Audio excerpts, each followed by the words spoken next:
definitively know which one of these men is her biological father. I don't know. It's okay, because when you tell her, they can't hold you hostage anymore. You're in your own prison, lying and telling this person one thing and this person one thing, and your family members, you just keep calling them messy, and they looking at you like you messy, and everything's a mess. I received a phone call. I don't remember the guy's name. He said he was the father. Another man that she told him that they were going to have a happy family together and move away. And That's really? Who is this person? I told you he was a stalker. He just pops up anytime I was moving. Your Honor. Oh, that's the same guy from the refrigerator Yes, seat? ma'am. Yes. This case is already ridiculous, and it just started. Mr. Boston swears up and down he's not Tristan's dad, while Ms. Murphy says she's done with his lies. Judge Lake asks for proof, and Mr. Boston confidently claims he never even slept with Ms. Murphy, until 2 seconds later, when he admits he did but used protection. Mr. Boston, you have dragged the defendant into court today because you say you have undeniable proof that there is no way possible that you are the biological father of the defendant's 10-month-old son, Tristan. This argument is straight out of a soap opera. Ms. Murphy insists they were together, while Mr. Boston acts like she made the whole thing up. She says he basically lived at her house, while he claims he was just passing through. Ms. Murphy claps back saying, "Boy, stop. You were in my bed."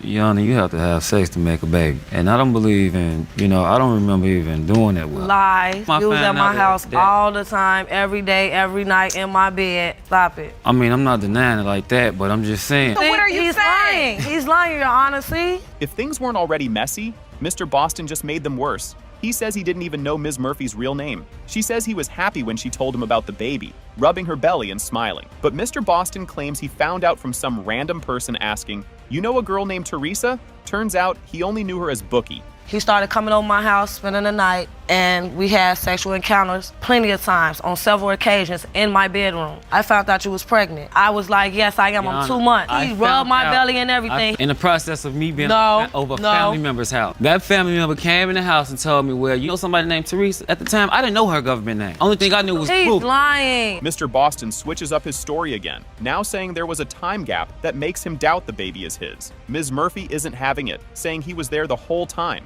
Mr. Boston then admits he visited Tristan after he was born, but only to stare at him like a detective, trying to spot a resemblance. When I found out I was pregnant, I didn't tell him. I was at home. He came to my house and knocked on my door. I heard you was pregnant. I'm like, yes, I'm 2 months. Putting his hands on my belly. Now, during the time that I was pregnant, he was coming over there, but he had stopped when I was like 6 months. He had stopped coming over my house. Just when you think this case couldn't get crazier, boom, another guy enters the mix. Ms. Murphy admits she was with someone else after Mr. Boston, but he insists there were multiple others. The judge then reveals that Mr. Gregory has been located and brought in to testify. Mr. Gregory says he did have a thing with Ms. Murphy, but as soon as she told him she was pregnant, he ghosted her like a magician. Have had a relationship with Ms. Murphy. A sexual relationship. She texted me on Facebook and told me she was pregnant. I never talked to her again. Like, I blocked her, so basically He actually blocked me, Your Honor, because he had went back home to his girlfriend and he thought that I was gonna break up a happy home, which it wasn't nothing like that because I don't want to break up no happy home. This is about my son. Ms. Murphy's best friend takes the stand and immediately makes things messier. She says Mr. Boston was always around, proving Ms. Murphy's point. But then she also says there was a short break in their relationship,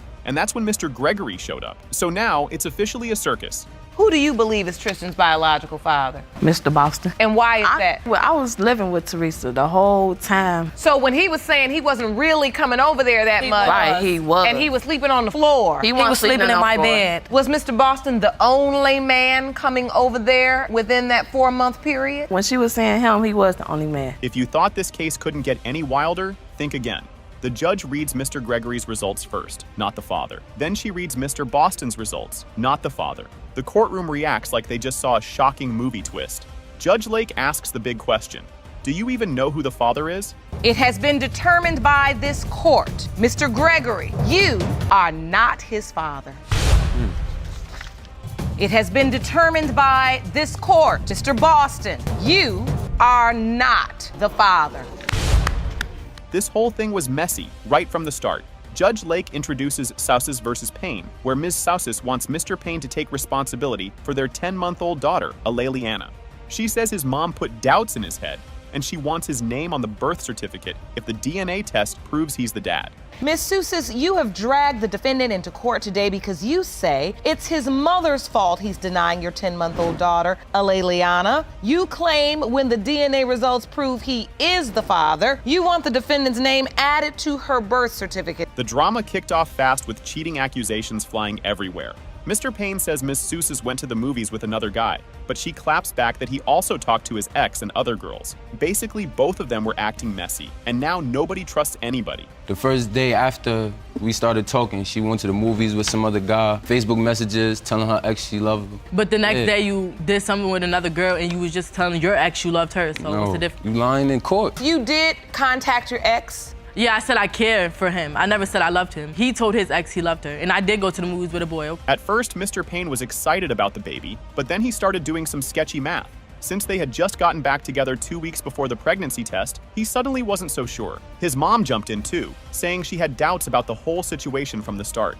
What happened when you told him you were pregnant? He was happy for a minute. I don't know. I guess there we go with the DNA test stuff, so yeah. How soon after you got back together did... 2 weeks. It seemed like right away. The only reason why I questioned it, because the first time she was pregnant twice, I knew without a doubt it was his because she didn't go anywhere. I couldn't get rid of her. This got even crazier when a random lady at the grocery store joined the drama. She told Mr. Payne's mom that Ms. Sousis moves around, making the doubt even worse. Ms. Sousis is fed up with strangers talking about her. But honestly, even the Walmart cashier probably has an opinion at this point. There was a time when someone came up to me in a supermarket. A lady comes up to me and she goes, yeah, well, you're right to want a DNA test because she moves around. This lady, she knows. I came home and told him and he told her. Everybody got something to say about Right, it, but I don't know this lady. I'm like, how does she know about me wanting a DNA test? You understand what I'm saying? Second of all, like, who are you? I don't know the lady. Mr. Payne was at the birth, but didn't sign the birth certificate, which made everything harder. Mrs. Sousis says he disappeared after 2 months, but he swears she pushed him away.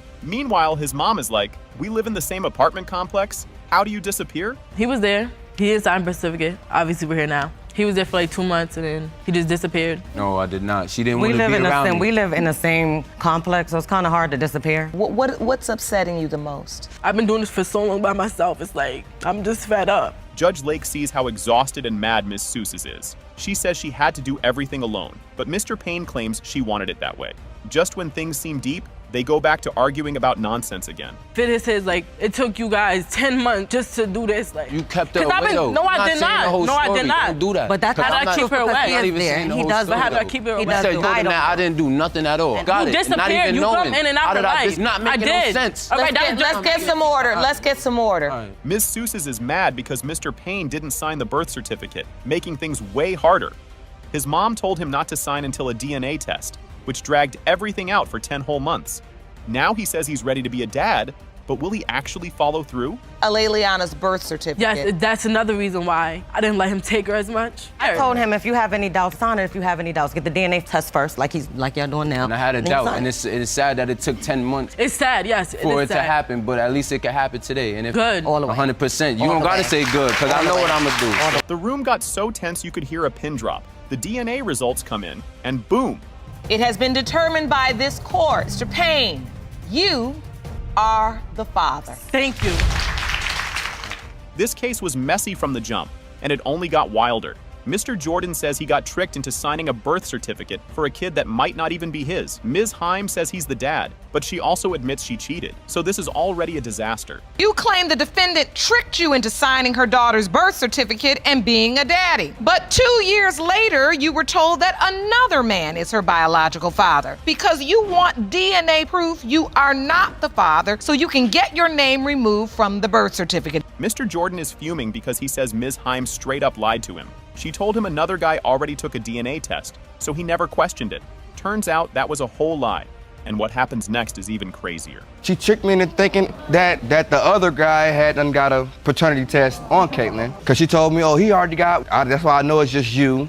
She tricked me into thinking that family was something sacred. And what was her motive? I think her only motive was that she was able to get away with it, honestly. Because at the end of the day, I think that she had the advantage. Mr. Jordan really loves this kid and talks about being there for everything. He was cutting umbilical cords, running for weird pregnancy cravings, and doing the whole dad thing. But his happy dad moment was about to get a rude awakening. I love that little girl. You know what I'm saying? Like, I was there, I cut the umbilical cord, I passed out. I was there, you know what I'm saying? I sung happy birthday when she was born. You know what I'm saying? I watched the little nasty little afterbirth. Horrible, you know what I'm saying? But I was there. So you were there for the whole birth and the Everything. nasty afterbirth. Everything, you know what I'm saying? I was there for the weird pregnancy cravings. I was there to rub the feet. A family fight dropped the biggest bombshell of all. Someone blurted out that Mr. Jordan wasn't the father, and then showed him pictures of another guy with his kid. And just like that, his whole world flipped upside down. This is where it goes wrong. Her and the family member gets into like an altercation or whatnot, like an argument. So she said something about the family member turned around and was like, well, why you ain't told Chris that he's not Caitlin's dad? What? So I'm like, it's very funny, but you know, you can say whatever. The receipts came out, and they were bad. Some dude named Santavius Knight was online calling Caitlin his baby. Mr. Jordan was just sitting there like, wait, what? The He hit family like an member 18 shows you wheeler. pictures. Yeah, and as you can see right here, Your Honor, like I don't like to say people look alike, but I'm like, yo, it's a lot of resemblance here. So this is another one posted up, It's and this me is and my from baby Santavius Knight, and it reads, me and my baby Kate. Santavius walked in like he already won. He swore Ms. Heim told him Caitlin was his, and that she promised to fix the birth certificate. If that wasn't messy enough, wait till you hear what Ms. Heim does next. She told me that it was my baby. She said, I'm pregnant. I said, what you telling me for? She said, cause it's young. Telling me I love you when you get home. I let somebody else sign the birth certificate. I'm gonna fix it when you get home. Did it in the third. I'm like, okay, say no more. She let somebody sign the birth certificate, but she's gonna fix it when you get home. Yeah. No. Judge Lake was done with the nonsense. She called out Ms. Heim for playing both guys and making a total mess.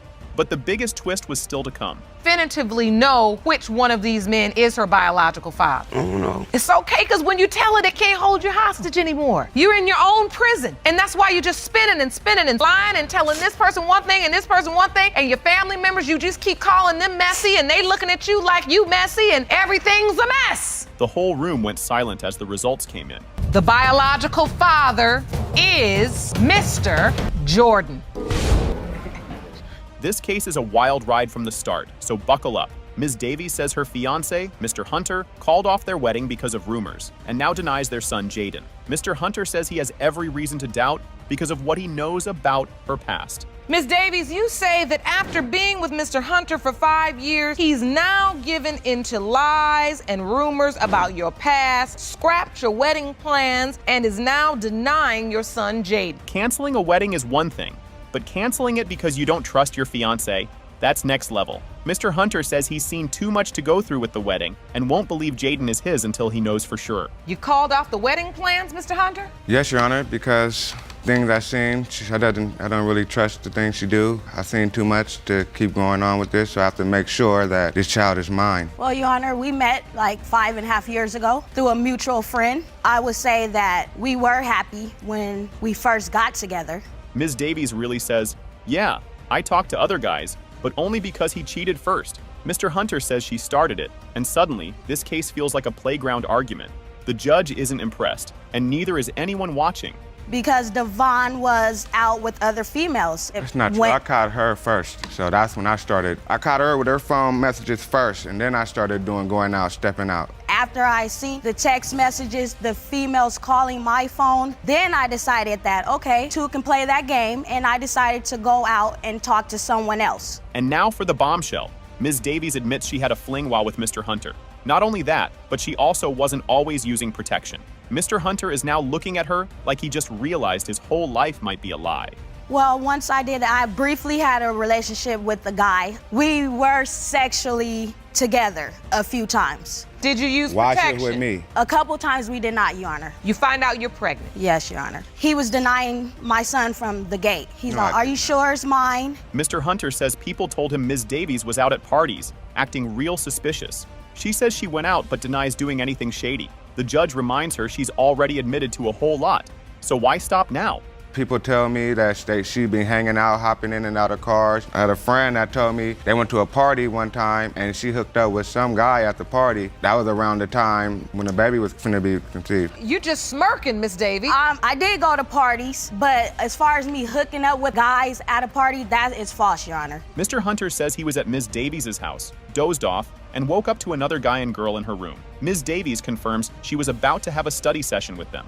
The judge's face says it all. This is beyond messy. One day, I'm at her house, right? She let me stay over her house. I accidentally fall asleep longer than she brings another guy and another girl upstairs into the room while I'm in there. That is true, Your Honor. And I did let him come over just because he was drinking. He said he needs to sleep it off for a while. So I'm thinking he's gone. And so I did come with the guy and the girl to my house and my room. After all this, Ms. Davies suddenly realizes Mr. Hunter doesn't trust her. Shocking. The judge reminds her that she gave him every reason to doubt. The audience isn't sure whether to feel bad or just shake their heads. This is hurtful to hear all these things he thought about me. You can't be too hurt right now, because it's not the first time. I caught her in the kitchen. We sitting in the living room one day, and then she gets up and walks to the kitchen, and she's in the kitchen for like 10, 15 minutes. She's supposed to come back already. I walk around to the kitchen, and she's damn near standing in between this guy's legs. Like, you know what I mean? What is that about? Because you say it hurts to hear you. Ms. Davies says Mr. Hunter barely interacts with Jaden and even skipped his birthday. Mr. Hunter says he didn't want to deal with drama. The judge reminds him that a 4-year-old doesn't care about all that. He just wanted his dad there. He's present in the home, but he does not physically interact with Jaden. We just had a birthday party for Jaden. Devon didn't show up. And she gonna start tripping on me and all kind of stuff, because we weren't, like, at that time, she was mad at me anyway. So Doesn't matter, you're still supposed to show up to his birthday party. If I came to the birthday party, then she would have been jumping all over me. Ms. Davies comes in with proof. Hair texture, height, and even how Jaden stands. The judge looks at her like, ma'am, that's not how DNA works. It's cute, but science is about to settle this. I have evidence right here. Look at Mr. Hunter's hair and look at my son's hair. They both have curly hair, nice hair. My hair is nothing like that. My hair is nappy. I need a perm. And I understand you're looking at texture of hair. Don't say good hair, baby. All hair, if you have some, is good. All right. Moment of truth. It has been determined by this court, Mr. Hunter, you are not the father. I told you. This whole mess kicks off like the wildest reality show ever. Mrs. Simmons says Mr. Burgess begged for a baby, then vanished when she got pregnant, while he swears it was just a fling. They both came ready to argue, and trust me, it only gets messier from here. Ms. Simmons, you claim that the defendant begged you to have his baby, but then disappeared when you told him you were pregnant. So you're here to prove to Mr. Burgess and his fiance that he is your son's father. If bad choices were a sport, these two would be champions. Ms. Simmons says they met online, hit it off, and had intimate violence on the first day, without working protection. Now they're in court, debating who's responsible, and it's already chaotic. We was talking online at first, and we was talking over the phone, and he had told me he was single, and then I had came to his house and everything, and the first day I did come to the house, we did have sex on the first day. We just was kicking it ever since then. We was using condoms, but they kept breaking, so we stopped using condoms. Mr. Burgess, did you tell her you were single? Yes, ma'am, I did. They cannot agree on how often they even saw each other.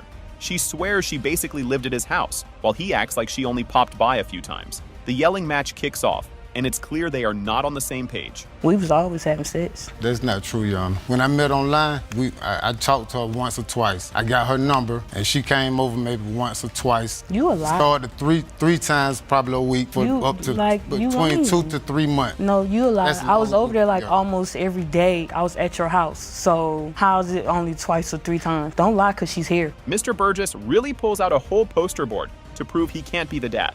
His math makes 0 sense. Something about 4,840 days of unprotected intimate violence with no babies before. Ms. Simmons calls him a liar, and honestly, so would any math teacher.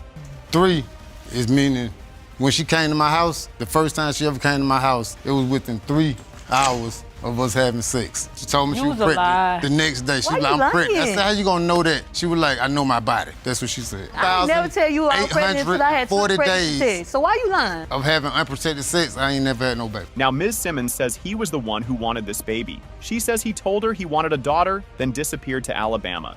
The plot thickens, but wait until you hear how hard it was to even find him. First of all, the man asked me, even though we was having sex at the time, he was like, I want you to have my baby. I want to have a daughter because I already have a son. And I want you to have my daughter because I had sent him a picture of the 2 pregnancy tests I took. And when I spoke on the phone with him, I was crying because I was like, starting to get into my life. I was going to school, I had a job, and I was like, I ain't ready to be nobody. So he was like, yeah, don't cry. The second she got pregnant, this man vanished like a magician. She went to his apartment, and his neighbors said he'd been gone for a month. His excuse? He was just rekindling things with his fiancée, who's about to really stir things up. To get a real hospitalized pregnancy test, they tell me that I'm 13 weeks and 6 days. So I call his phone looking for him. Matter of fact, I popped up at his apartment and everything so I could show him the ultrasound pictures. He ain't there for his downstairs neighbor to tell me that he been gone for a month. How you been gone for a month and I just told you I might be pregnant with your baby? How is that possible? But you call yourself a real man though. The fiancée, Ms. Arnold, found out because she went through his phone. Yikes. She saw texts from Ms. Simmons and called her from his phone, demanding answers. Now she's in court, and the drama is at an all-time high. I went through his phone. He came to Alabama to visit me one week, but I noticed the whole time that when he was there, his phone was off. So he had to charge his phone up. But as soon as it comes on, 2 text messages pop up. He ended up falling asleep. I looked at the phone. The unknown number said, "So this how you gonna do? You sending me to the voicemail." Judge Lake has had it with the nonsense. She reminds them that if Burgess is the dad, his fiancée will legally be in the child's life. Nobody likes that, but guess what? DNA results are next. Ms. Simmons, what you don't understand is if it is his biological child, barring some extreme circumstance where it would be deemed that he would be unfit to see his child, he would have a legal right to see the child. When you have a child by someone, you're not married to them. If they're married to someone else, that person, by default, becomes a part of your child's life. And just like that, the truth is out. It has been determined by this court. Mr. Burgess, you are the father. This is already crazy, and we just started. Ms. Holsinger says Mr. May is her baby's dad, but he says he got tricked into signing the birth certificate. Judge Lake looks like she's about to have a long day. Ms. Holsinger, you petitioned the court for a DNA test to prove that the defendant is the father of your 2-year-old son, Gabriel. You say Mr. May has abandoned his responsibilities and he will get the truth today. Mr. May, you claim you were pressured into signing the birth certificate and now you are with a woman who foolishly believes you are her child's father. Who knew a late-night chat could turn into a paternity fight? Ms. Holsinger called a chat line because she was lonely. And next thing you know, she and Mr. May were not just talking. Judge Lake jokes, "Isn't it just for chatting?" I met him off the chat line. I was lonely, so I decided to call and try to basically find something to do. Yeah, she found something to do, and we end up messing around too fast. That's what I don't understand about these chat lines, Ron. It's supposed to be chatting. Yes. How did it get? The chatting and things start happening. So then you matter? This should have been a big moment, but it got messy fast. Ms. Holsinger says she told Mr. May right away, but he says she waited months. Now he's got questions. And oh boy, he's about to get answers. I called him and told him that it was a possibility of me having his child. That wasn't how it was. Yes, it is. No. 10 months passed by, and then she just told me that she was pregnant. Were you all still in a sexual relationship all Yes, the time? How many months is that? I think about 4 months. I need details. Yes, ma'am. She called me one day, told me she was pregnant. This part feels like a bad movie scene. Mr. May was at her house when a car started beeping outside, and she insisted he leave through the front door.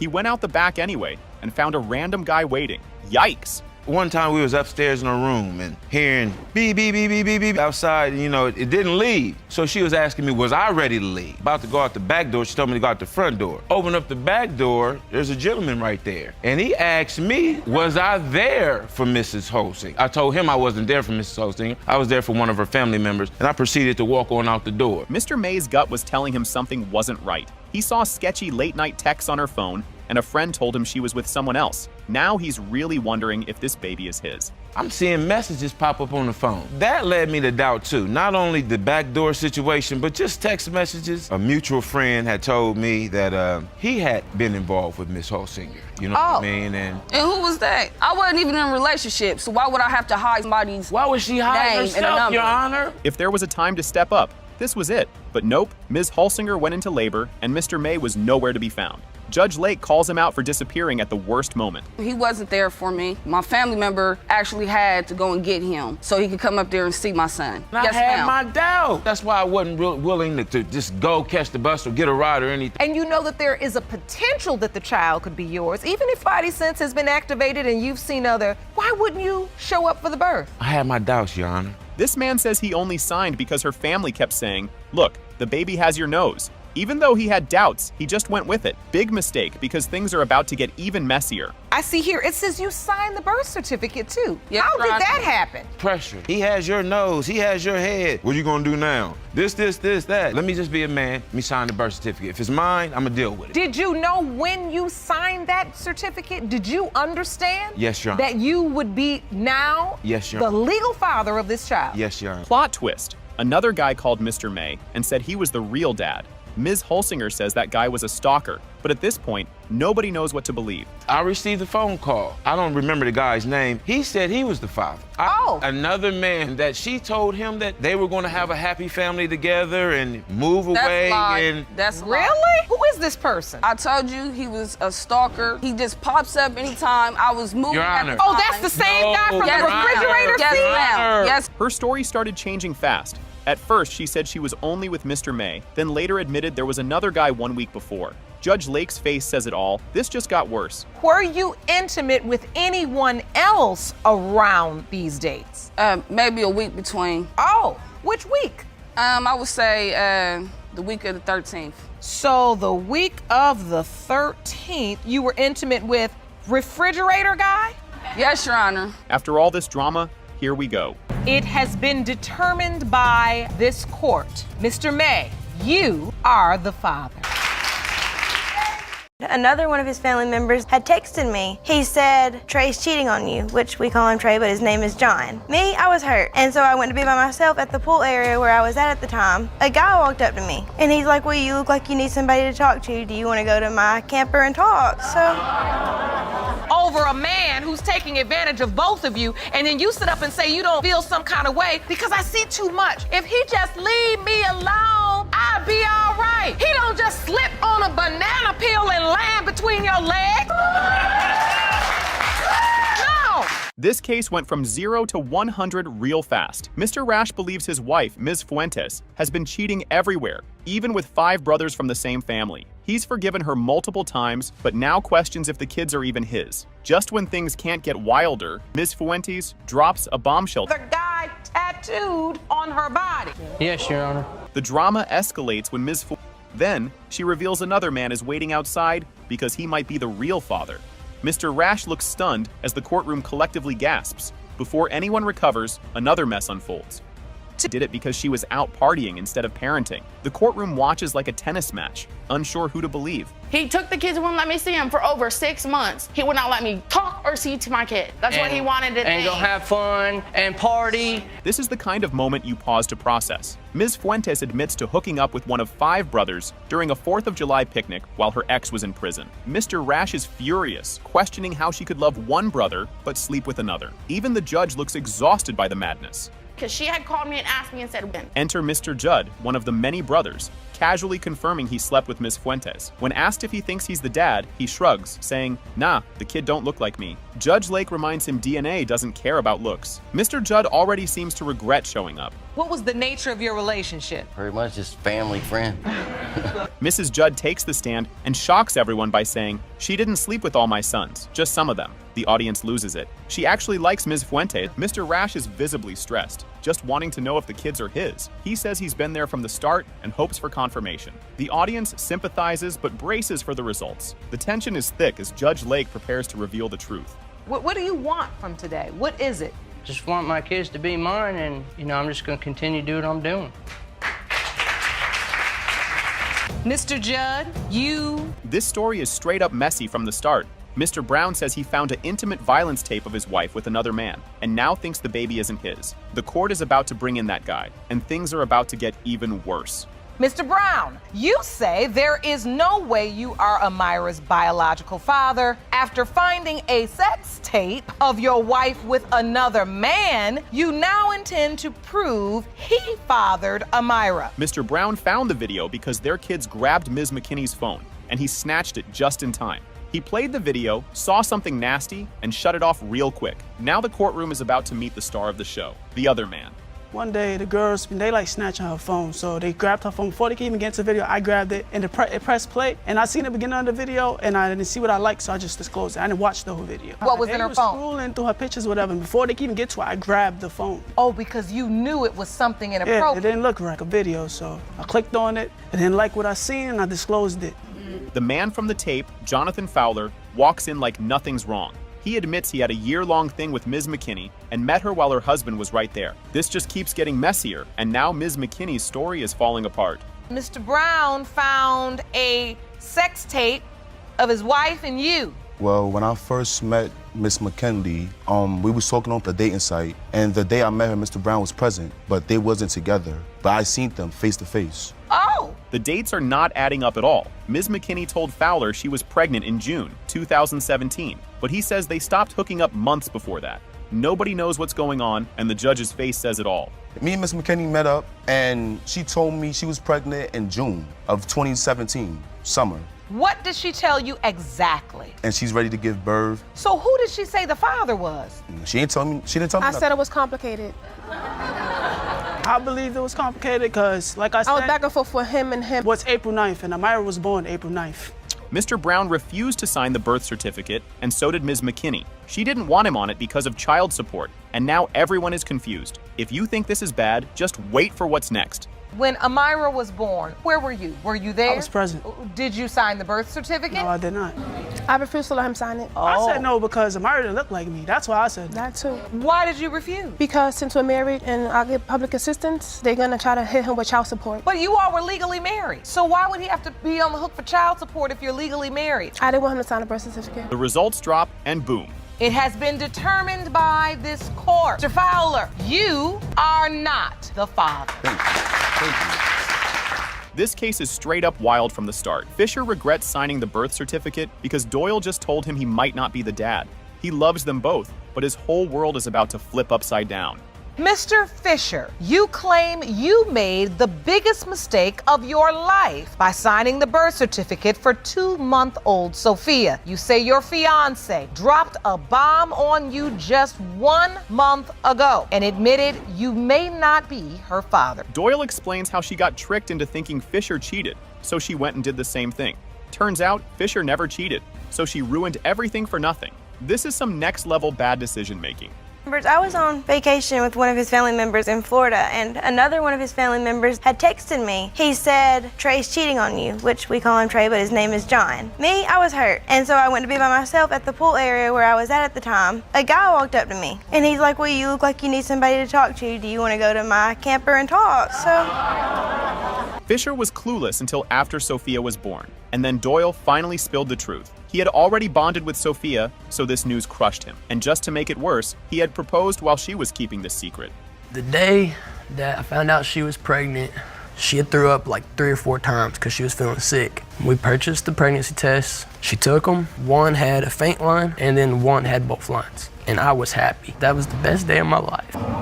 So whenever I seen the lines, I was kind of upset. I was like, well, this isn't happening, you know? Fisher thought he was living in a love story, but really, it was a disaster movie. Doyle knew the truth, but still said yes, hoping it would just go away. Spoiler, it did not. What happens in your relationship? I told her, I went to work that day, and I was thinking about proposing to her because I love her. She's my world. I got home that day. I had the ring in my pocket. I told her how I felt. I said, I love you. You're my world. You're everything I've ever wanted. I want to take this family to a whole nother level. Will you marry me? She said yes. Fisher was the happiest man alive, coaching Doyle through labor and signing the birth certificate. He had no idea he was in an emotional landmine. Now, everything he thought was real is in question. When she was giving birth, I held her hand. You know, I felt like I was the dad, which at the time, I was pretty sure I was. I held her. I kept telling her, push, push, push. I want to see my baby. And afterwards, right there, I held her. I signed the birth certificate and everything because I thought it was my baby. The courtroom calendar exposes the ugly truth. The baby's birth date lines up exactly with the time Doyle was in Florida with Camper Guy. Fisher is staring at the math like it just personally attacked him. Sophia was born on January 15th. You took vacation April 21st to May 1st. And that's the window of time in which you cheated. Yes, Admit Your it. Honor. When you calculate it, the window of conception would be between April 19th to April 26th for a child born on January 15th. Yes, Your Honor. Instead of flipping out, Fisher says he'll love Sophia no matter what. Everyone in the room is shook because this is not the reaction they expected. Even Doyle is crying because she knows she doesn't deserve this much kindness. That's my baby no matter what. And you're my wife. I love you. Why did that bring you to tears, Miss Doyle? Because he's so understanding, and if it were me in his position, I wouldn't have stayed. You don't know how hard it is. The moment of truth is here, and Fisher is sweating bullets. It has been determined by this court. Mr. Fisher, you are the father. Oh boy, this is already messy. Ms. Thomas and Mr. Nelson were together for 6 years, had 5 kids, and now he's questioning the last one? This is just the start of a wild ride. Ms. Thomas, you claim you spent 6 years in a relationship with the defendant, Mr. Taylor, and gave him 5 beautiful children. In return, he cheated on you and is now questioning the paternity of your youngest child, 8-month-old Jakai. You are here to prove paternity and win him back. Turns out both of them were messing around. Mr. Nelson says she was already with other guys when she got pregnant, but Ms. Thomas swears he was the only one. Somebody is definitely lying, and we're about to find out who.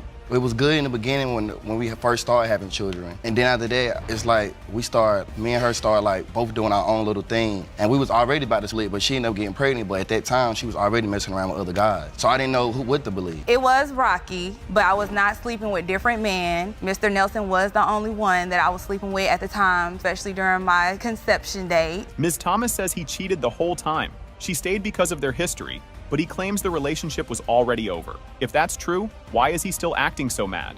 He cheated on me throughout almost our whole entire relationship. We went through hard times. Why wouldn't you want to make something like that work with somebody you had all these years with, all these kids with, and you just want to... That's why I don't even know this chat, like, man. He gave up the relationship. I wish it was that easy for me during them times to just throw it away. It was easy. I asked her, Your Honor, I said, are you gonna leave this guy alone? She said no. Mr. Nelson went full detective mode and found things in her purse, a man's photo on her phone, and noticed she started coming home late. Ms. Thomas says he was already emotionally checked out, but the real proof is coming next. How did you find that out? The dude picture was popping up on her phone. It didn't start like that. He decided to leave because at that time we did grow apart. I used to find stuff in her purse and everything. She'd be like, I'm going to work today. Because I went to the She'd come back and be like, you like this outfit right here? I'm like, yeah, where you going? If anything, I've been here with the kids all day long, all 4 of them. She did. She came in at 5 o'clock in the morning. I was like, where you come from? So I'm grown. I can do what I want to do. Ms. Thomas pulls out an ovulation app like she's in science class. She says she only slept with Mr. Nelson during her fertile days and even brought receipts. But before he can argue, someone else is about to call him out. I also had an app on my phone tracking my periods when I'm ovulating, and I have it right here. So you were tracking your cycle. Yes, Was this with the intention of getting pregnant or not getting pregnant? He actually wanted me to get pregnant. She told me on my she did all them days with him. She said that's why she, every time she had sex with him. And now his wife steps up. She found a video proving he was still sleeping with Ms. Thomas. Oh, and the way she caught him? Priceless. It's a video I found. The video is dated April 3rd, which would have been, the first day or so that she had showed up in Greensboro. All I know is I saw her demeanor when she came around, and she was kind of like high-stepping. I'm like, okay, this is a person that's supposedly supposed to be so hurt. Like, why is she grinning? And then I saw his demeanor, and he looked guilty. I put 2 and 2 together. That's not right. Why is she extra happy and he's looking crazy? Mr. Nelson finally confesses after getting caught again. Ms. Thomas then drops another bomb. He's been telling her he still wants to get back together. The audience loses it, and Judge Lake is ready to end him. So, Mr. Nelson, your wife discovered a video of you having sex with your ex, now mistress. Yes. I made a slip up. He's comfortable from going from wifey to side chick. I'm not nobody's side chick because your husband is the one that tells me he wants to leave. But that makes you a side chick. No, it makes you a side chick. We're legally married. Wait a minute. No, it does. Ms. Thomas brings receipts, text messages from 3 weeks ago where he promised to leave his wife. His wife is shocked, and Mr. Nelson looks like he wants to disappear. But Ms. Thomas isn't done yet. He texts me. He calls me and tells me how much he misses me and wants to be with me. Right. It's not the other way around. And I have messages to be with me. Did you bring the messages to court with you? Yes, Your Honor. These messages are dated from 3 weeks ago. What is your plan for real? So are you really gonna leave her this time? Mr. Nelson, I want my family back. Ms. Thomas finally lets it all out. She thought they'd always be together, and now she's watching him move on like she never mattered. Judge Lake tells her the hard truth. They're both being played. Over a man who's taking advantage of both of you, and then you sit up and say you don't feel some kind of way because I see too much. If he just leave me alone, I'll be all right. He don't just slip on a banana peel and land between your legs. No. The moment everyone's been waiting for. Is he the father? It has been determined by this court. Mr. Nelson, you are the father. This case started off wild, and the wife was not holding back. Ms. Brown Murray was mad her husband thought she cheated while she was literally dodging bombs overseas. She swears she stayed loyal, but her husband's doubts were about to take center stage. Today you say you stand before me outraged because your husband has accused you of infidelity while serving in Iraq. Furthermore, you claim he now doubts paternity of your child. You argue that your wife did indeed cheat on you while serving overseas. You contend that there's no way you could be the father because she announced she was pregnant too soon after returning home. Mr. Murray was straight up stressed out while his wife was away, losing 25 pounds from all the worrying. He was scared younger guys would steal her since he's 22 years older, and then a bomb literally shook his computer during a Skype call. Just when you think it couldn't get worse, he found out she had a male friend overseas.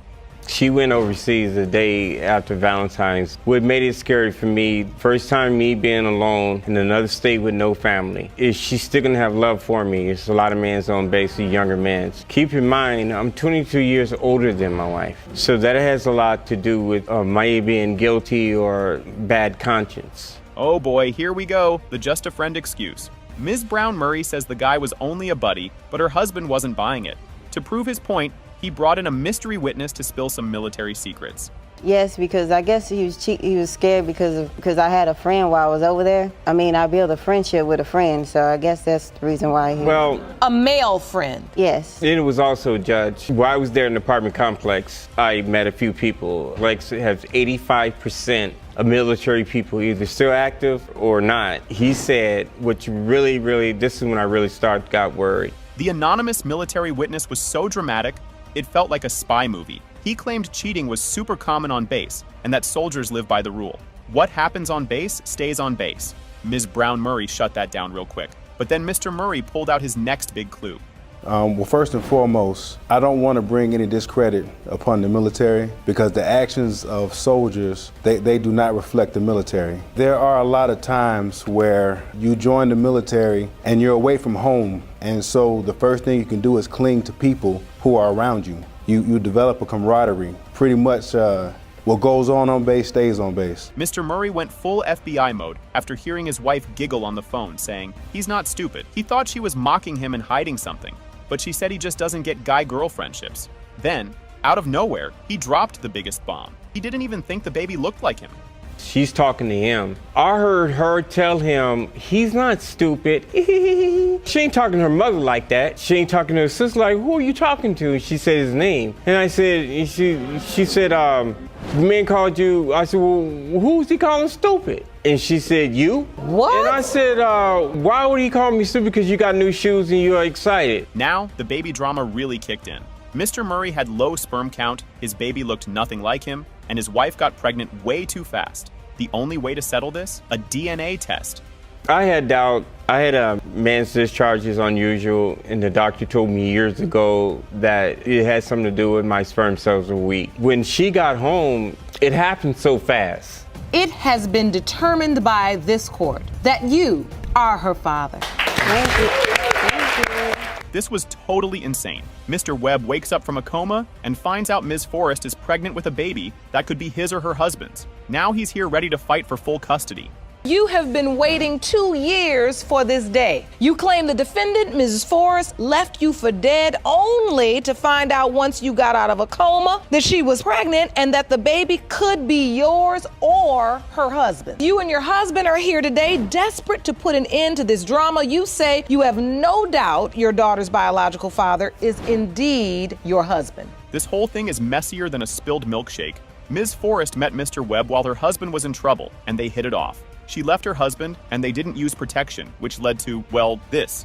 My husband got in some trouble, and I ended up meeting Mr. Webb through one of my friends. We hit it off. I ended up leaving Mr. Forrest for Mr. Webb. So you began a sexual relationship? Yes, Your Honor. Were you using protection at the time? No, Your Honor. It didn't happen like that at first. Yes, we was in love, but towards the end, I was on life support. No. Imagine waking up from a coma and finding out you might be a dad. Yikes. His aunt tells him first, then Ms. Forrest calls and says, yeah, there's a chance. Mr. Webb is sitting there like, what now? As soon as I got out of hospital, I had got a phone call saying that she was pregnant. I heard it from my aunt first, but on my way to Illinois with my dad, she had called me and told me that it was a possibility that Elena was my child. So that means she was admitting that she also had slept with other people? Yes, ma'am. Judge Lake asks if she was with anyone else, and Ms. Forrest says, nope. Mr. Webb instantly calls her a liar, and things get real awkward. The audience is just sitting there like, oof, this is getting messy.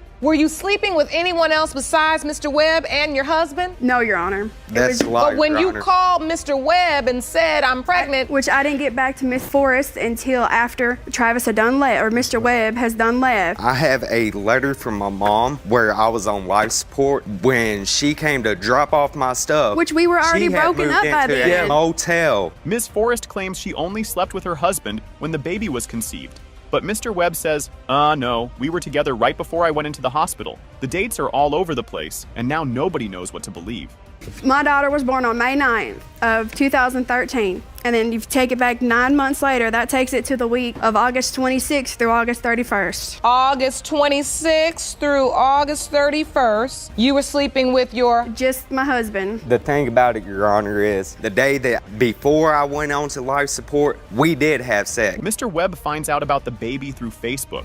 Not even from Ms. Forrest. She says she told his family, but he's like, then why didn't anyone tell me? Now everyone is pointing fingers, and Judge Lake is over it. I had got an email on Facebook from my aunt that Miss Forrest had Elena. So you got news that the baby was born. You didn't hear from Miss Forrest herself? No, Your Honor, not at first. You heard through your family? Yes, Your Honor. I messaged his mother on Facebook and told her what hospital I was going to be at, when I was going to the hospital and everything. Him or his family, nobody showed up. Mr. Webb has tried for 2 years to meet his daughter, but Ms. Forrest keeps blocking him. He even spent his last $80 on gas to drive there, only to get ghosted. This is just straight up sad. He wanted to go. I have from Illinois. Whenever she told me that I could meet Elena, I spent the last $80 I had to put in gas, changed her phone number, and blocked me on Facebook. 3 weeks later, I tried to contact her to meet Elena, and she would not contact me back. That is why we are here today. Elena is 2 years old. Has still not held this baby? No, Your Honor. Mr. Webb says if the baby is his, he wants full custody. Ms. Forrest and her husband basically yell, not happening. The courtroom is so tense you could cut it with a butter knife.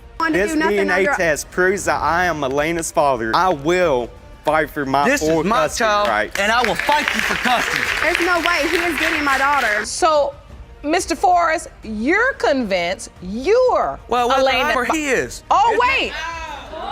Are you? No. I'm saying, are you convinced you're her biological father? There's a possibility, yes. Judge Lake reads the results, and boom. That her biological father is Mr. Webb. Excuse me, Your Honor, she got me. You don't have to worry about that. If I'm a man, I'm gonna step up and do what I gotta do. My job is to protect you and to love you, to show you how a man's supposed to treat you, This case is already messy right from the start. Ms. Rogers says Mr. Stone got her pregnant, but he's dodging responsibility. He says it was just a fling and that she was with other guys. Things are already heating up. You say after an encounter with your elementary school sweetheart, you ended up pregnant. Has gone through great lengths to deny he is the father of your son, Christian. You say Ms. Rogers is promiscuous and it was only a casual fling. You say she has even slept with some of your friends and therefore it is impossible you are the father of her baby. Ms. Rogers runs into her childhood crush and somehow they go from long long time no see to having intimate violence twice in one day. Their fling lasted about a month before she found out he had a girlfriend. Just when you think that's the big drama. Nope, it gets worse. I was at my friend's house, or I was at her boyfriend's house, and we were chilling, and he walked through the door, and I'm like, really? We was talking, laughing. We went back to my friend's house with her boyfriend, and we had sex that day. We left her house and went back to his house and had sex again a couple times. And after that, it's just like, we would hang out, have sex. And then, boom, Mr. Stone drops a bomb. Their unprotected night together was during a threesome. The judge mishears and thinks he said freezer, making things even funnier. The audience is already losing it, and we're only getting started. Did you have unprotected One sex time, with Your Miss Honor. Stone? It was not one time. And that was in the threesome. It was not. In the where? And the threesome between me, her, and... We had a threesome. The night I found out that he had a girlfriend, we had a threesome. Jerome, at first I thought he said in the freezer. Ms. Rogers finds out she's pregnant while getting a birth control shot. Talk about bad timing. She's scared because she's 18 with twins and just got into college. Mr. Stone, however, swears she never even told him. I went to the doctor to get my birth control shot because I know I'm having sex, so I'm like, I need to go because I don't want to have no more kids. Anymore? I have twins. 18 years old with 3 children? Yes. I didn't want no more kids because I had just got accepted to college. Things was looking up, so I was like, I wanted to like put the cap on before anything happened, not knowing that I was already pregnant. So it was like, I was scared. Ms. Rogers says Mr. Stone was right there for the ultrasound and even roasted the baby's big head. Mr. Stone says he never saw it and only got a picture through a text. Someone here is clearly lying, and the audience knows it. Yeah, I wasn't driving. I was in the passenger seat. My friend came to me. We were chilling, talking, and then he said he had to go pick them up and drop them off. He saw the ultrasound pictures when I came out the hospital. He looked at them. He held them in his hand and looked at them. No, I did not. Picture of my ultrasound. It said, you're having a boy. I didn't find out I was pregnant until I was 4 months pregnant. I give him that. I'm in the car with my friend. They had been over my house. They was like, I said, can you take me to my ultrasound? She said, okay. Now we've reached the math part of the drama. Ms. Rogers says the doctor confirmed the baby was conceived in November, which lines up with their fling. Mr. Stone, though, is looking at the timeline like it's an impossible puzzle. The lady said that I got pregnant during the beginning of November. No, Your Honor, we were intimate between the 17th and the 22nd. My birthday is the 24th. It was the week before my birthday. We had been having sex for almost a month. We started having sex at the end of October towards the end of November. It was the beginning, like the mid-November. Ms. Rogers pulls out text message receipts where Mr. Stone calls the baby my baby. Now he's backpedaling, saying he got attached but still isn't sure. At this point, everyone is just waiting for that DNA test. This is the first time he's saying this. Let me tell you something. When me and him talk, this is his baby. This is really baby. He says my baby. He does not say the baby. He says my baby. Text messages. The messages say, from Mr. Stone, what are you doing? And you say, sitting here. And Mr. Stone says, oh, okay, I miss Nugget. You write, okay. And then you write back, Mr. Stone, when can I have my baby? And then, boom, plot twist. It has been determined by this court. Mr. Stone, you are not the father. This situation was wild from the start. Phelan Hannon thought Kimball was her dad until at 13, he hit her with, I am not your father. Years later, on her mom's deathbed, she found out her real dad was David Dorsey. Now, she had to track down a man she had never met. Miss Hannon, you grew up believing one man was your father until the age of 13 when he said, I am not your daddy. Your mother then told you on her deathbed that another man, the defendant David Dorsey, is your biological father. You are here to prove paternity. When Phelan was little, she asked Kimball to take her to a daddy-daughter dance. Instead of just going, he told her, I'm not your dad. Good luck. That's a next level RSVP rejection. Just when it seemed bad, things got even messier. Well, I believe David Dorsey is my biological father, but I grew up with my grandparents and my mom. Like you said, I was known for a man named Kimball to be my dad. I called him one day, the daddy-daughter dance. Instead of his response being, yes, I'll be there, it was, your mother's still lying to you, not your dad, you need to go find your real dad. How cruel. Before passing, Phelan's mom finally admitted she had guessed wrong. David Dorsey was her actual dad. So now, on top of grieving, Phelan had to track down a stranger and hope he didn't reject her too. Buckle up, this ride was far from over. My mom, we would have our heart-to-heart because she was sick my whole entire life. You know, she would be talking about Kimball, she would talk about David. On her deathbed, she told me, I thought I'd pick the right one for you, but David's your father. So just before your mother passed, she says to you, I thought I picked the right one for you, but David Dorsey is really your biological father. Yes, ma'am. Wow. Denial. Imagine telling someone, hey, you might be my dad, and they reply, I don't even know your mom. David stood there, denying everything, while the audience gasped like they were watching a soap opera. But the receipts were coming. You don't believe you're her biological father? No, Your Honor. Why? Because I don't remember her mother at all. You don't remember her mother. I don't know her mother. So you are standing here at the defendant's podium in this courtroom today saying you know you cannot be Miss Hannon's biological father because you have never met her mother. No, I haven't, Your Honor. David thought he could deny it all until Phelan's godmother stepped in. She said, "Oh no, sir, I remember you." She recalled David bringing Phelan's mom lunch at work. Suddenly, he wasn't looking so sure of himself. Me and Fallon's mother, Veronica, we worked together. Mr. Dorsey, I have seen him come to the job to bring her mom lunch. Her mom would talk about her baby daddy being David. Your Honor. You don't remember any of this? Your Honor, I've never had sex with this woman. David claimed he didn't know Phelan's mom, but then it turned out he had a different last name, David Watkins. That was the name Phelan had heard her whole life. Either this was a wild coincidence or someone's memory was off. Because I remember her mom talking about a David. That's your dad. Oh wait, But it this was is David Dorsey. You said David Watkins. It was a David My name used to be David Watkins. I was adopted, and he changed my name to Watkins, and then when I got grown, I changed my name back to my dad's name. So what are you thinking? You thinking this woman just made this up? Your Honor, I don't know this woman. David's daughter, Melody, walked in and was like, "Dad, stop playing." She hugged Phelan and said, "That's my sister." If David wouldn't claim Phelan, Melody was going to do it for him. I love you too. That's my sister. You know, I don't mean to disrespect my dad, but my dad was a Rolling Stone, okay? So he was the man, and like, he was very known on the North Side for being David Watkins, you know, the Slayer. Melody revealed that people had always said Phelan looked just like her. She even saw Phelan's picture and thought, "That's literally me." Meanwhile, David was still like, "I don't know. I don't remember. Sir, do you need glasses?" There's this girl that looks like you. She looks so much like you. Can you please just get in contact with this girl, please? Because you look so much like her. Went on to Facebook, you know, and I looked up her name. When I seen her face, I was like, if that's not me, maybe about a good 50 pounds ago, I mean. Even David started questioning himself. He admitted Phelan looked like him and his daughter, but stuck to his "I don't remember" story. No worries, the DNA test was about to settle this. I feel sorry for her. Is there any part of you that says, if she is my daughter, I've missed out on 30 years of this woman's life, this young woman, this beautiful, smart young woman, I've missed out on her life? Yeah, I'm torn that way too, though. I feel one kind of way, but then I feel bad if I missed out on her life, if I am her father. Judge Lake opened the envelope and the room went silent. The result? It has been determined by this court. Mr. Dorsey, you are not the father.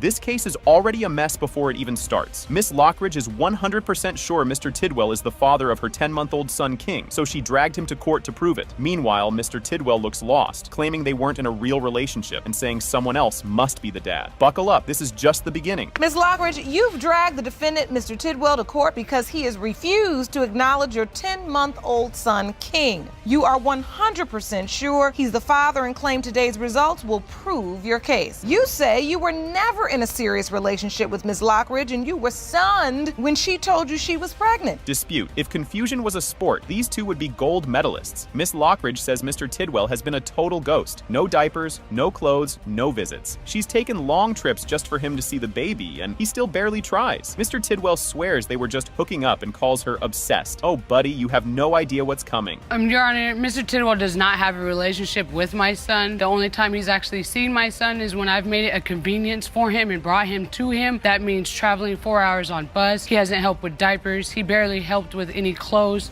and it hurt. It's frustrating. He named my son King, and how am I supposed to raise a king, and he's not there? You named him King, Mr. Tidwell? Yes, Your Honor. Reveal imagine a sticky note, but instead of a reminder, it's an ultrasound photo. Miss Lockridge says she left a note and picture on his bed because his brother was there. Mr. Tidwell claims he was blindsided and only found out later through a text. That's one way to break the news, but wait until they discuss conception. She came over to my house. We hung out. The next day, I see a piece of paper on my bed. I grab it, I looked at it. It was a note with an ultrasound in it. I'm not sure the exact words of the note, but it said that she didn't know how to tell me this, and she's sorry she had to tell me like that. So I called her. She didn't answer the phone. She ended up leaving me a text message saying that she was sorry and that she didn't know how to tell me that she was pregnant. This pregnancy talk is next level awkward. Miss Lockridge says she mentioned having her period a week before, but Mr. Tidwell told her to shut up and carried on. Yes, that's a direct quote. The courtroom's collective detective jaw dropped. Mr. Tidwell calls it a total lie, shaking his head like he just heard the wildest thing ever. When we conceived my child, I told him I just had my period That's a week a lie, ago. Your Honor. He said, shut up, and we kept going at it. Oh, That's wow. a lie, Your Honor. You thought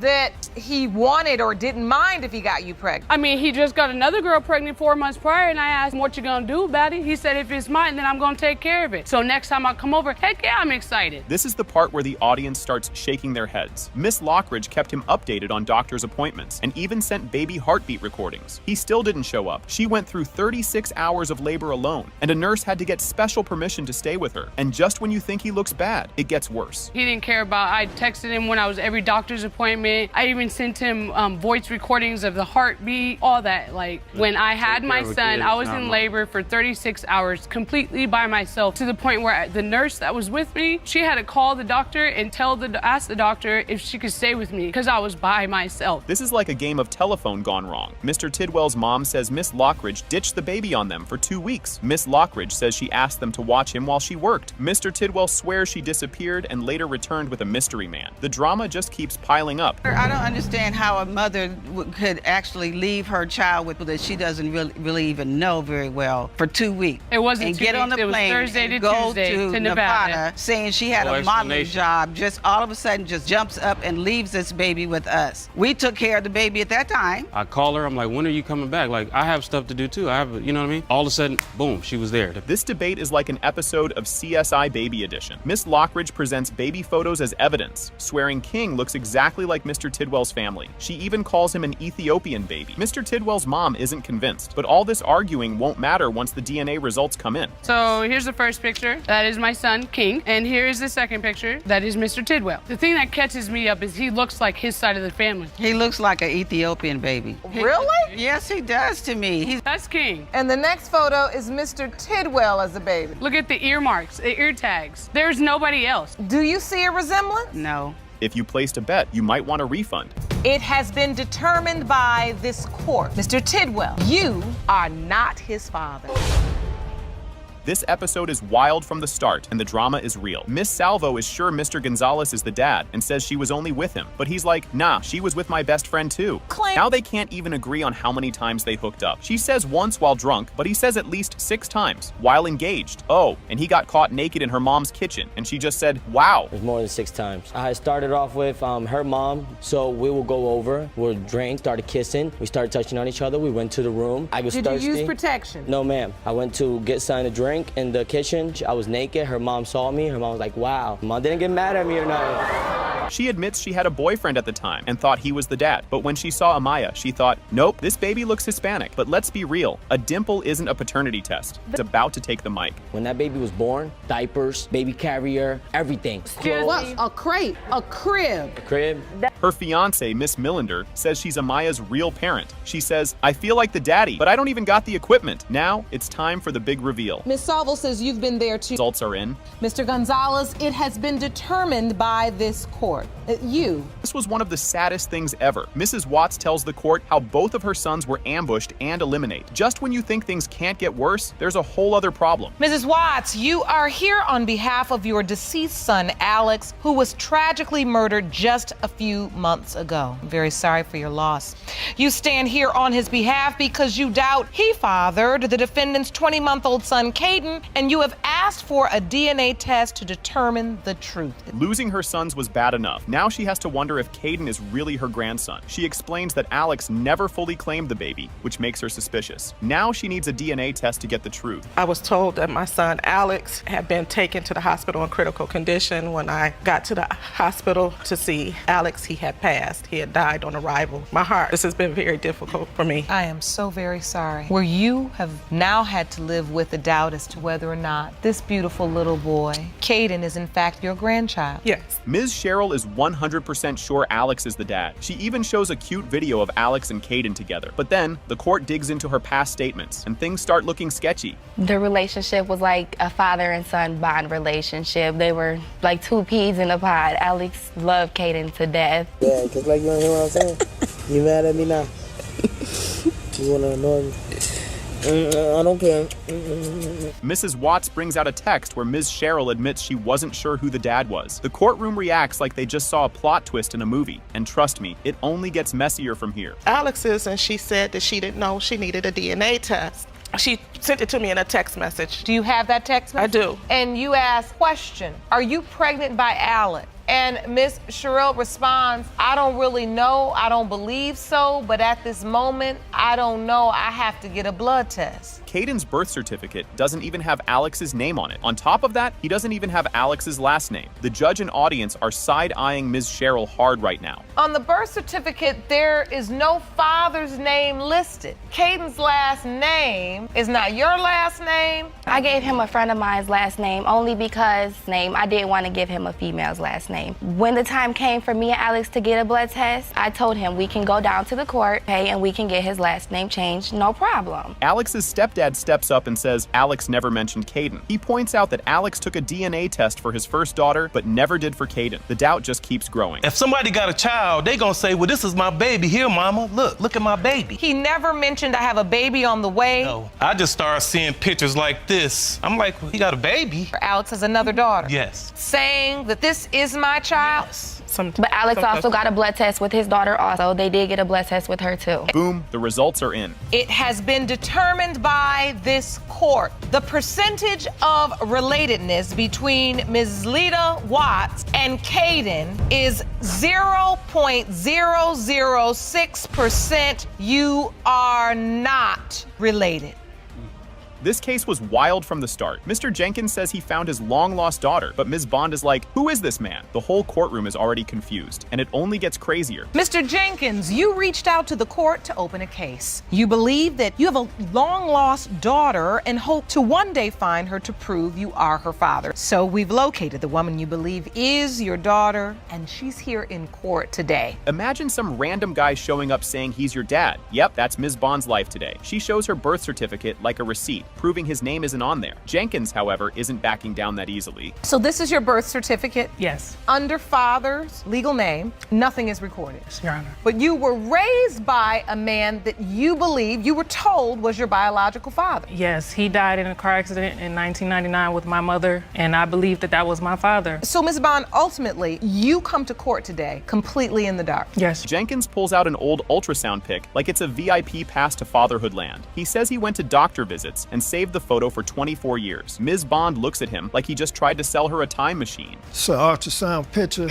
that I used to go to the hospital with her. You did. So when you found out she was pregnant, I was excited. I said, I got my first child. I got a girl. So this is an ultrasound picture of Ms. Bond. Yes. That you've saved all these years. Over 24 years, I've been saving that picture right there. Ms. Bond shares that she's been struggling and feels completely alone. Her story is heartbreaking, and the whole room gets quiet. Jenkins sees her pain, but she still isn't sure about him. I felt alone. You know, I didn't have anyone to talk to. I didn't have anyone. I lost my mother and my father, and I didn't have anybody. I'm still struggling. I'm homeless. I'm trying to get my children, and I have no one on my side, and I just feel so alone. I feel like a part of me is really missing. How many children do you have? I have 2 sons. There, Jenkins goes full movie dad mode and swears he's here now. He promises to love and support her, but she's still like, we'll see. The courtroom feels like a dramatic soap opera at this point. Excuse me, Your Honor, she got me.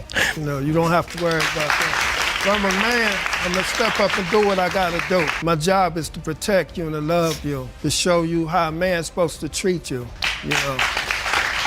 I missed that growing up. I didn't have a father figure to tell me, right from wrong. Today, I made a lot of wrong decisions because I didn't have anyone there. Jenkins says he's been searching everywhere. Social media, phone numbers, knocking on doors. Ms. Bond is like, sir, how did you have my number and still not find me? Honestly, she's got a good point. I used to go over one of your family members' house. I used to come over there every Christmas. I used to go there.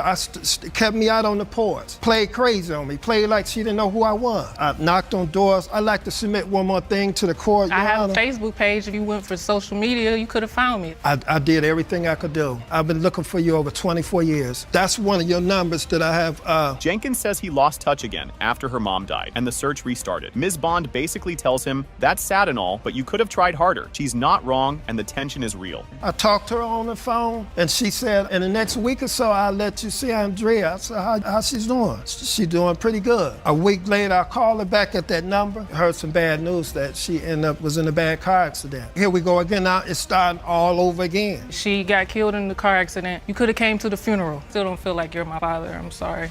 Judge Lake explains that since Jenkins isn't on the birth certificate, he had no legal rights to see her. So even if he wanted to, he couldn't just pop up like, surprise, I'm your dad. Now, it's time for the DNA test. When you submitted your birth certificate to the court and under father, there was no name listed, because he was not listed, he doesn't have any rights to see you or to stake any claim to visit you, anything. The room holds its breath as Judge Lake opens the envelope. It has been determined by this court, Mr. Jenkins, you are her father.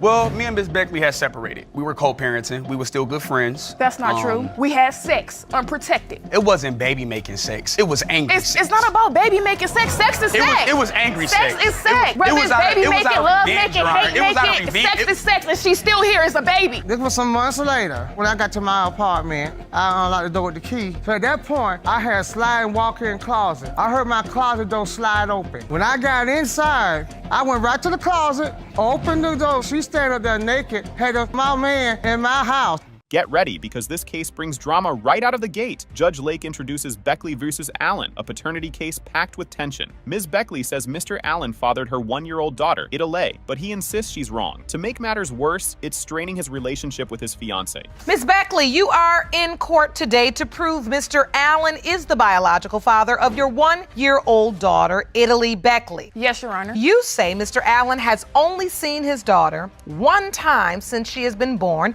and you want him to take responsibility starting today. Ms. Beckley breaks down, accusing Mr. Allen of neglecting Idale while supporting their other kids. She's been handling everything alone and says it's not fair to their daughter. Her emotional plea earns sympathy, but Mr. Allen doesn't budge. What he says next will have everyone's jaw drop. I'm very angry, very frustrated. He's been neglecting her from day one, since I got pregnant with her. I'm just sick of it, and I just want him to take responsibility of something we both made. It makes me feel angry. She's without a father. It's terrible that she has to go through that, and I'm raising her on my own. I just feel like you should be a dad to her, because you are her father. Mr. Allen shares his doubts, claiming their rocky relationship makes Idale's paternity questionable. He says she told him about the pregnancy too soon after they had angry, intimate violence, which he finds suspicious. When Ms. Beckley counters with receipts, the drama reaches a boiling point. The time of conception made me have strong doubts, that the child is not mine. Well, me and Miss Beckley had separated. We were co-parenting. We were still good friends. That's not true. We had sex, unprotected. It wasn't baby making sex. It was angry sex. It's not about baby making sex. Sex is sex. It was angry sex. Sex is sex. Whether it's baby making, love making, hate making, sex is sex, and she's still here as a baby. Ms. Beckley reveals Mr. Allen signed their older kids' birth certificates, but not Idale's. She highlights his absence during her emergency C-section and pregnancy. Mr. Allen's weak defense only fuels the tension, and the arguing escalates from there. He signed Germany's and Xavier's birth certificate. Hers is not signed. So the first one is for Germany,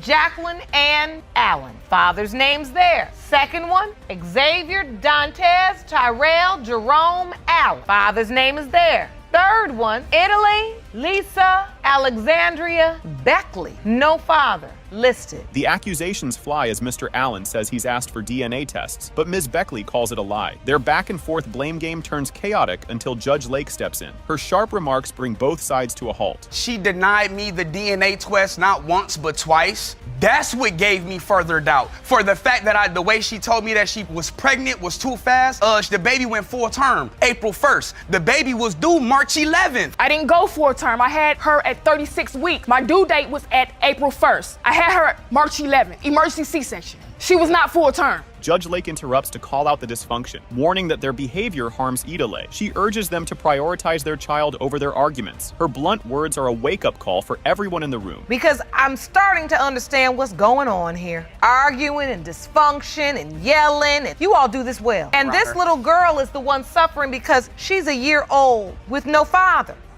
I would just like to say, as a man, I have been really struggling. Judge Lake advises Mr. Allen to focus on his current kids before having more. She emphasizes that being a good dad means quality over quantity. Her tough love hits hard, especially when his fiance steps in with new revelations. But you can turn off making babies. Yeah, you're right, Your Honor. No, this is where you gotta be honest. No, stop talking.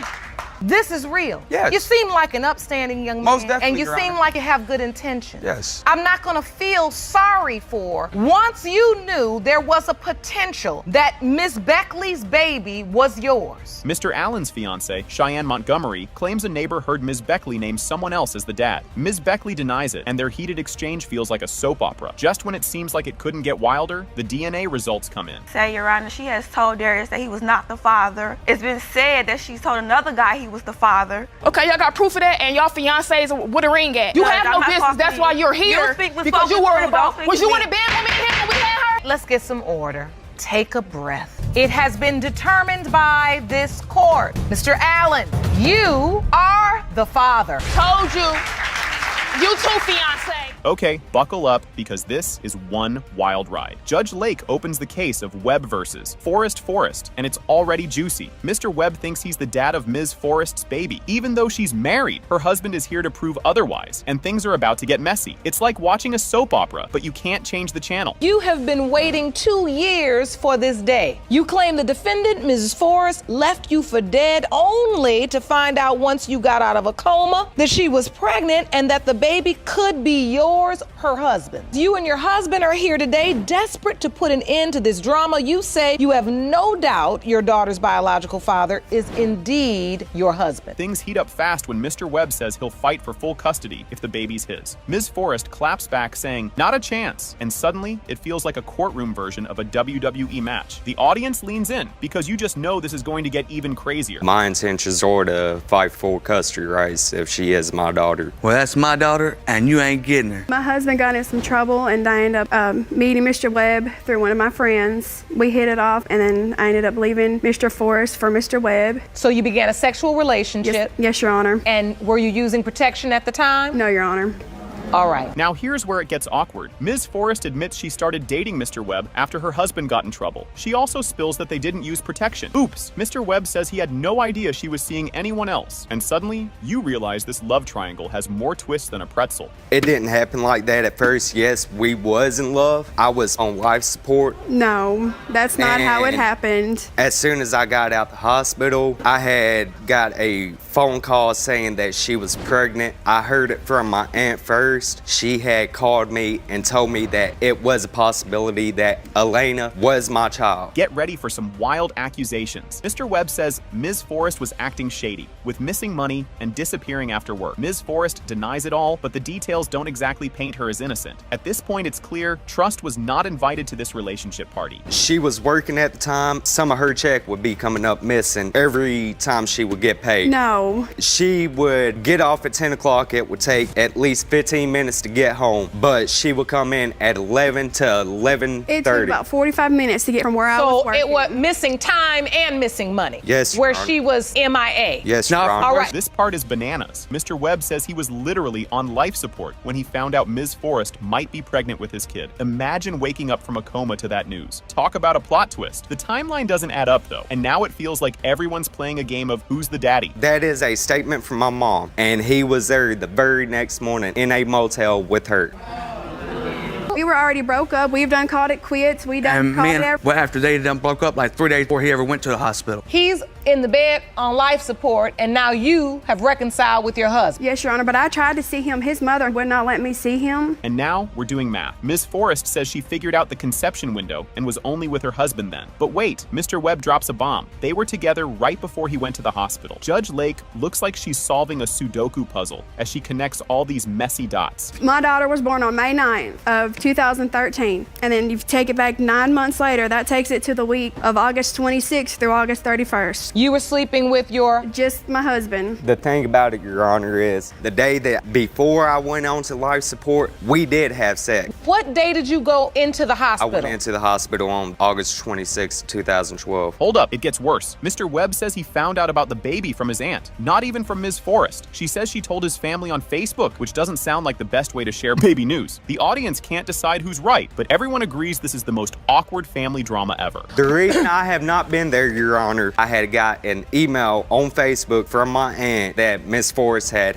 Elena. So you got news that the baby was born. You didn't hear from Miss Forrest herself? No, Your Honor, not at first. I messaged his mother on Facebook and told her what hospital I was going to be at, where I was going to be, when I was going to the hospital and everything. Him or his family knew. Nobody showed up. Ms. Forrest admits she blocked Mr. Webb from seeing the baby because she was scared he'd take her away. Judge Lake is like, wait, what? And asks why she'd do that if she thought he might be the dad. The excuses keep coming, but honestly, it feels like we're watching someone dig a deeper hole for themselves. Elena is 2 years old, and you have still not held this baby? I'm afraid that if he does get to see my daughter, that he can run off with her, and there's nothing I can do to get her back. So you, Miss Forrest, that you've been blocking Mr. Webb from seeing Elena after you initially informed his family where she's going to be born. Here comes the moment we've all been waiting for. It has been determined by this court that her biological father is Mr. Webb.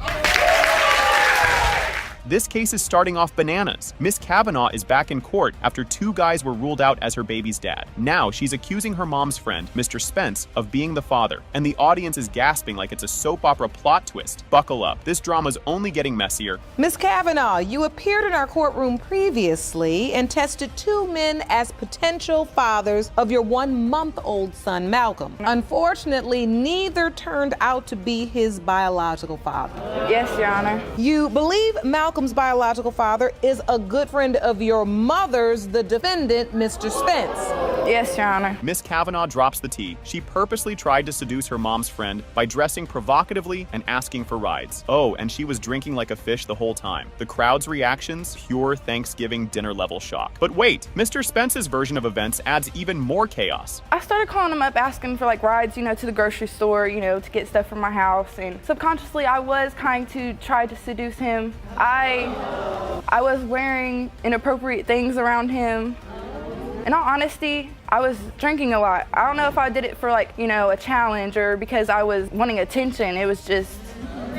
Mr. Spence admits he initially said no way, but after awkward encounters, he caved. Once, he claims. Miss Kavanaugh, however, insists it was twice. The court is struggling to untangle this mess, but it's about to get wilder when mom drops her own bombshell. It was like she said. Came over a couple of times. She was in inappropriate gear. The first time, I shunned it off. Second time, I said, hey, watch yourself. Third time, it's starting to look good. Fourth time, lapse in judgment, and here we are today. Wow. So how many times were you intimate with her? One. Just once. Mom steps in with her wild side of the story. She suspected something was up between her daughter and Mr. Spence, but got denied until Miss Kavanaugh finally confessed. Mom's upset, but staying strong for her grandson. Just when things seem at their peak, another potential dad enters the picture. Actually, when we were together, all in the same room, I noticed them looking at each other a little differently. So I questioned each of them. They each denied that anything had happened. Then basically how I found out, one day Megan was angry at me and we had kind of a little tiff or whatever. It was kind of a big tiff, but when we did, she blurted out, "You were right, and I did sleep with Ken." Really? Enter Mr. Scott, the new maybe dad. He says they used protection, except for one drunken slip-up. Miss Kavanaugh thinks that's when it happened, but Mr. Scott disagrees. The court calls for a DNA test, and Judge Lake is ready to drop some hard truths. We understand that you had a sexual relationship with Miss Kavanaugh. Yes, ma'am. You were not using protection. I use protection every time. I don't recall, not using protection. So you don't recall. Now she says there was an instance when you did not, and you say there was no instance? I strongly, I don't believe that, Malcolm is mine. You don't? I don't. Judge Lake delivers a reality check, urging Miss Kavanaugh to stop drinking, get her life together, and be a good mom. Miss Kavanaugh admits her mistakes and promises to lean on her family, but the DNA results, they're about to blow everything up. You know you can't drink your problems away. Yes, I And you found it see out. that. It creates because more problems. You didn't drink any problems away, you just created more problems. A lot. And since you are a mother to a brand new innocent baby, this court's going to require, no matter what the result is, that you get some counseling and you get some help as it relates to that drinking. Yes, understand? Mr. Scott, you are not his father. Wow, this case is already messy. Mr. Threlkeld wants to know if Liliana is his child after his wife cheated while he was deployed. Things are heating up fast with Facebook drama just around the corner. You have entered this courtroom with a marriage on the brink of divorce. You state that while you were out of the country serving in the military, your wife, and she has admitted cheating multiple times. You claim you are not sure if you are the father of her third child, teen-month-old Liliana, and have asked the court for paternity test. Imagine being at war and finding out your wife is stripping back home. A soldier tipped him off, but he thought it was a joke until Facebook confirmed otherwise. Then the base got attacked, and he couldn't check the messages for weeks. A soldier of mine came up to me and tapped me on the boot, said, "Hey, I need to go outside. We need to talk right now." Earlier on in the day, me and him got into some words, so I thought we were gonna, settle it. Well, it turns out his wife and my wife were friends. She had found out that she was actually stripping as we spoke. The internet lounge got on Facebook and asked her, "Hey, is it true you're doing what I told you I didn't want you doing at all?" Once the internet was back, he found messages proving her infidelity. His wife admitted to indiscretions, claiming they were already over. It's a digital soap opera, and the fallout is just beginning. What? Your husband's overseas, serving his country, keeping us all safe. What in the world led you to entertain these type of messages on your Facebook? First of all, we were done. We were not together. We had a phone conversation. He had said, "We're gonna get a divorce, and I'll send you the divorce papers." And then we hung up. And let me finish. Coming home from war to no welcome, heartbreaking. Mr. Threlkeld stood alone with his bags while his wife blamed a mix-up and waited in the car. The chaos didn't stop there. It was about to get even messier. The day I was supposed to come back home from overseas, we were told before we even got on the plane, I get there and not my father, my mother, my wife weren't even there. They call everybody's names up, everybody's clapping and cheering. They come to my name and it's just dead quiet. No one was there. So as everybody's getting ready to go home, I didn't even have a phone yet, so I couldn't even call her. I'm sitting there under a street light. No, I was waiting in the car for 30 minutes. Your Honor, he never showed up. He called his wife's affair partner, who casually admitted to the relationship. Mrs. Threlkeld laughed it off, saying the guy was lying. Awkward doesn't even cover it, and the next step in their drama involves a questionable pregnancy plan. I was wondering who, because I saw the guy, she hadn't fully admitted that she's been seeing this guy, so I snatched the phone from her and I started going through it. And as I was looking through it, there was a number that she'd called like 13 times. So I called him right back, and he answers the phone. "Hey, I said, who is this? Are you the one that's been my wife?" He said, yes, I've been. And now her defense, she starts laughing, saying, "Ha, I'm just gonna say that. He's just saying that to make you mad." And it was ridiculous. In a wild attempt to fix their marriage, Mr. Threlkeld thought having a baby would help, but now he's not even sure if Liliana is his child. This plan was doomed from the start, and the revelations just keep coming. When I was overseas and I found out about her stripping and her cheating, when I got back home within those first week or two, we had sex like 4 or 5 times a day. That if I get my wife pregnant, she'll stop stripping. Kind of like how she just said, "I'm gonna strip and I'm gonna do whatever I want because that's what I'm gonna do." I said, "Oh, really? Okay, I'll give you a 9-month break on me." Yeah, but apparently people still want me. Mrs. Threlkeld admitted to cheating with multiple people, including a family friend she mistook for her husband. She accused Mr. Threlkeld of being controlling and abusive. It's a train wreck you can't look away from. There was a friend of mine that we've been friends with for a couple years. When I went to AT, I think it was either annual training or drill, she was watching TV next to this one guy and she started falling asleep, and next thing you know, he rolled over on her and she thought it was Your me. Honor, mistaken identity. I guess. He's about this tall and ugly. It comes down to the point where I did make a mistake, yes. Mr. Threlkeld, you are Liliana's father.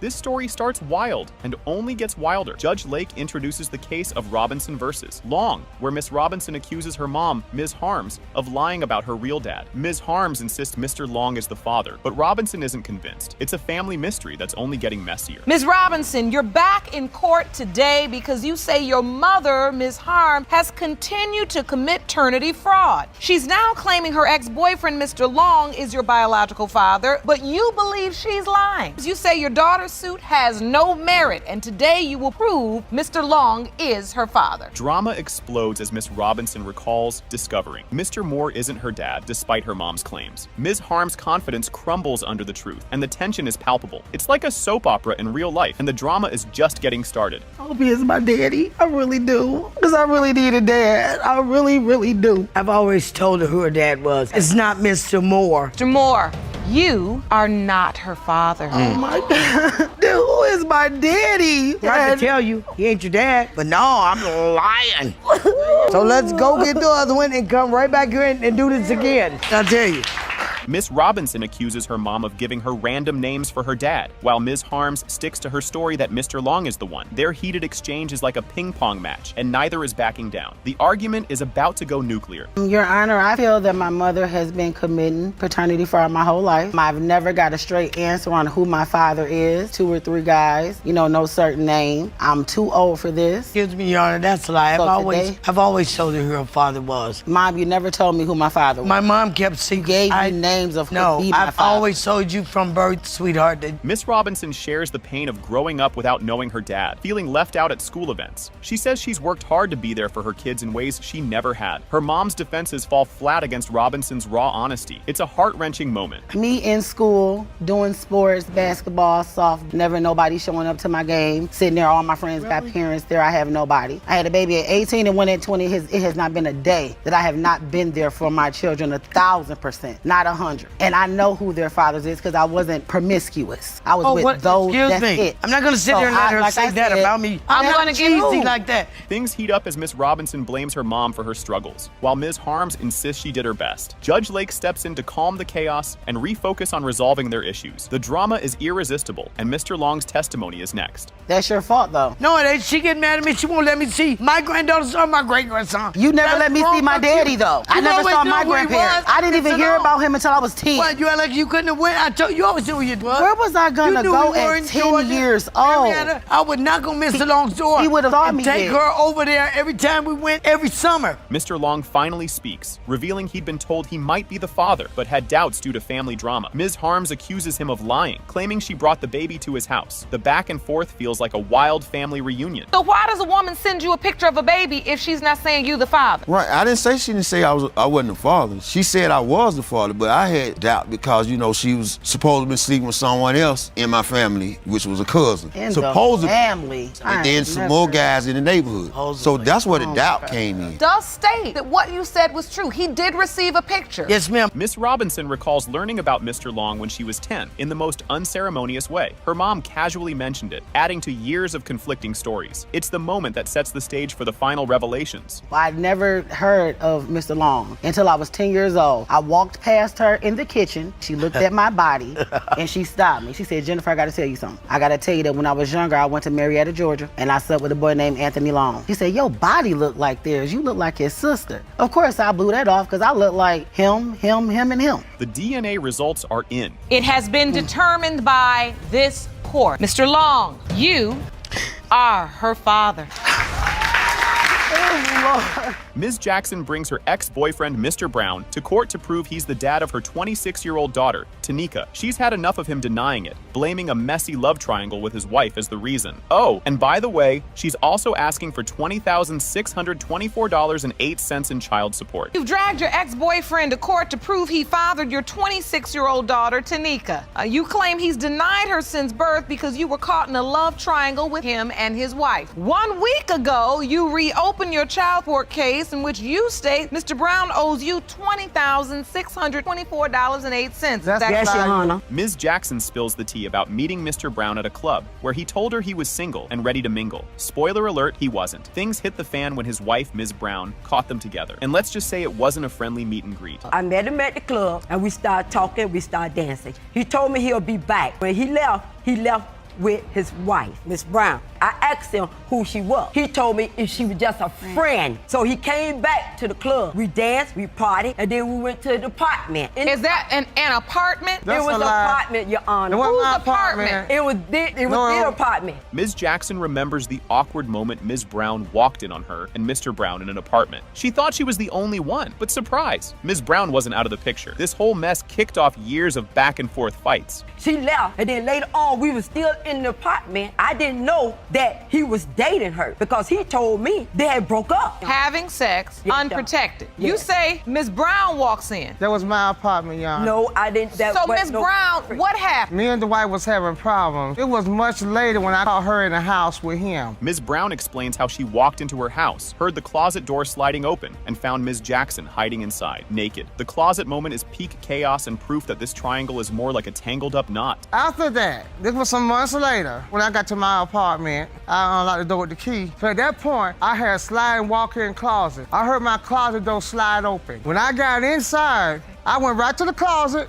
opened the door. She standing up there naked, had my man in my house. Mr. Brown owns up to being with both women at the same time and not using protection with either. He's basically saying, yeah, I'm messy and I know it. But then he throws shade, saying he doubted Ms. Jackson was faithful. Were you sleeping with both of them without protection? Yes. So why do you deny that Tanika is your daughter if you know you've been with this woman over a span of time? I've seen too many things happen. Like one morning, I thought she was at work. Come to find out, she was out with another man. Ms. Brown swears the timing of Tanika's birth doesn't match Mr. Brown's whereabouts, saying he was with her, not Ms. Jackson, when the baby was conceived. She even accuses Ms. Jackson of dodging DNA tests for years to avoid the truth. During the time she got pregnant with this girl, he was in Jacksonville with me. He told me he hadn't been home in 2 months, Your Honor. Your Honor, he was with me. Back and forth. Your Honor. Okay, no, I was in Albany, Georgia. I was staying And with during my that mother's time, Your Honor, when he'll come to Georgia on Friday, and he'll leave that Friday evening and go and back to Jacksonville to her. A birth certificate naming Mr. Brown as Tanika's father is revealed, but Ms. Brown claims it's fake news. She's 100% sure the signature isn't her husband's and basically calls it a scam. Now everyone's squinting at the document, trying to figure out who's telling the truth. I have proof that Mr. Brown signed my birth certificate. That's a birth certificate that's a fake, Your Honor. That is a fraud. Her mama been lying to her, and she's sitting here and believing her. No. So wait, on this birth certificate, it does say Dwight Stanley Brown. He named me and he spelled the name. You want to tell that my birth name and certificate? name me. Now, I do not see a signature on this birth Because certificate, he did not though. sign it. The DNA test results are in, and guess what? It has been determined by